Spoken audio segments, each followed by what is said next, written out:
আমি সুভাষ বলছি, তোমাদের চিরপরিচিত নেতাজি সুভাষচন্দ্র বোস।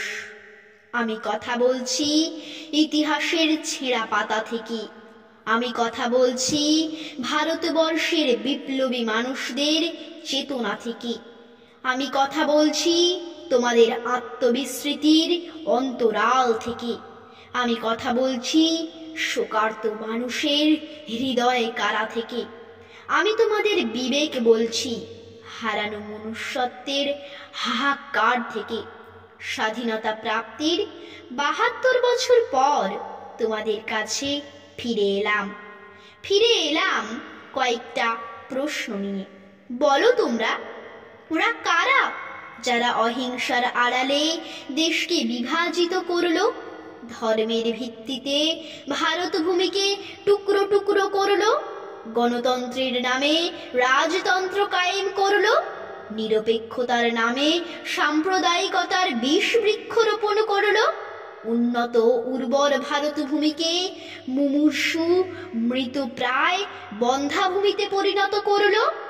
বলতো, ৭০ স্বাধীনতার পর কেন আজও শুনতে হয় নিরন্ন বুভুক্ষু মানুষের হাহাকার?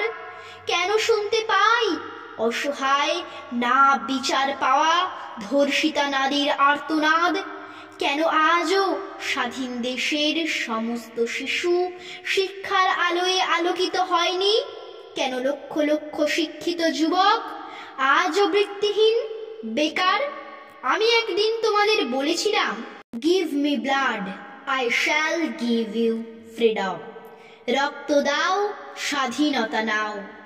কিন্তু আজ এ কোন ভারতবর্ষকে দেখছি যেখানে চারিপাশে হিংসার প্রতিবেশ আর মৌলবাদের দানবীয় আস্ফালন? এ কোন ভারতবর্ষ? এ কি বিবেকানন্দের ভারত, বিদ্যাসাগরের ভারত? এ কি বঙ্কিমচন্দ্রের ভারত? এই কি রবীন্দ্রনাথের সাধের ভারতবর্ষ? এ কোন অজানা ভারত? এই জন্যই কি বিপ্লবীরা করেছিল প্রাণদান? এই জন্যই কি তারা গিয়েছিল দ্বীপান্তরে, দেশান্তরে? এই জন্যই কি তারা মায়ের জন্য বলি প্রদত্ত হয়েছিল?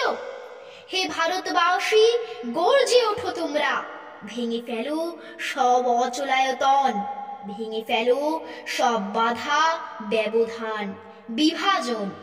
তাকিয়ে দেখো তোমাদের ভারত মাতা কিভাবে কাঁদছে, কিভাবে তার ও চক্ষু দুটি অশ্রু সজল হয়ে উঠেছে।